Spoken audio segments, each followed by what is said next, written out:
It's just before Christmas 2012 and a typical English occasion as relatives, friends and supporters of a rather special young lady gather at a Devon hotel for high tea to listen to music and be entertained with a little magic.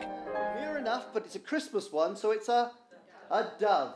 And a dove is appropriate because it's a sign of peace.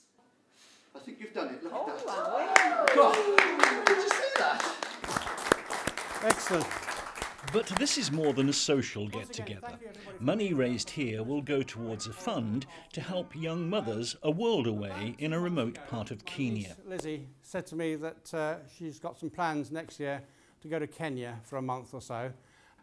Lizzie is very, very enthusiastic about what she's doing, and I'm going to ask her to give a little. Lizzie Troy, a student midwife at Dorchester County Hospital, outlines a trip she and two colleagues are making to Africa to deliver birth packs to an area where good health care is still hard to come by. The outer wrapping is just a colourful sarong that we're going to buy in the town just to help bring more money into the villages and towns.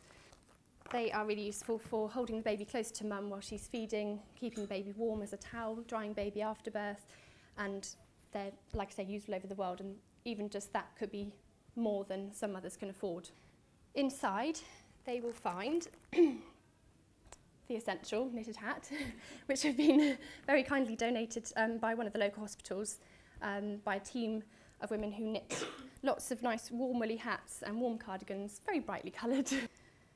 We're going to include just a simple diagram page to explain to them exactly how to use it all. That then explains what to do with the other bits inside the pack. And it's very simple. When you're in a home birth in the middle of the Masai Mara, the most useful thing you can have is a clean area to birth baby on. So that's just a sterile plastic sheet and a warm sterile towel for baby to be dried off on. Lizzie describes the birth packs, each costing just £20, which will save lives in the area she's visiting.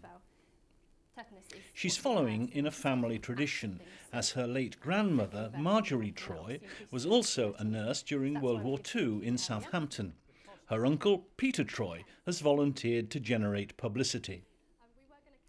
The three of us have been fundraising since February. We've now got well over £5,000, which was more than we ever set out to even dream that we could raise. But the generosity of people has shown us that with even more money coming in, we can make quite a large impact on a small area. I think she's done extremely well. She's thought about this long and hard, and I know the other people that are going, and they've put lots of effort into raising, I think, nearly £5,000. They did it by a sponsored walk, first of all, but it's the attention to detail, what they want to go out there to do. She's very clear about what she wants, so it's after this specific birth kit. And they've raised lots and lots of things to actually get as many birth kits as possible. You know, I think the sort of funding that she's doing, which is very personal, I think that works. I think that's just, you know, people are still prepared to put their hand in their pocket when they hear people like Lizzie saying exactly what it would be used for. A very worthwhile cause, and you know, all the best to her for the future, yes. Quite a number of these birth kits, along with torches and other resources that the midwives need. This is to listen to baby's heartbeat during labour, and it's really important to check women's blood pressure as well during pregnancy. None of these things cost more than a couple of pounds each, but with all the donations we've received, we'll be able to provide thousands of these kits and resources for mothers, so that's what's really exciting. I'm just looking forward to going out there now and finding out more about it.